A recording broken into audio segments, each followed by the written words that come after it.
Ciao! Davanti a me ho un Logitech PRO X SUPERLIGHT 2C.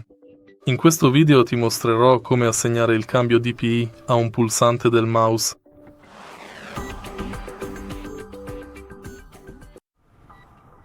Per assegnare il cambio DPI a un pulsante del mouse andiamo su Logitech G HUB e poi su Sensibilità. Assegnazione. Seleziona il pulsante che vuoi modificare, ad esempio Avanti.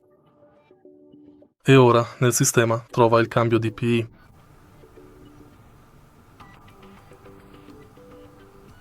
DPI su o giù. Fai doppio clic e sarà impostato. Ad esempio, al pulsante indietro possiamo assegnare DPI giù.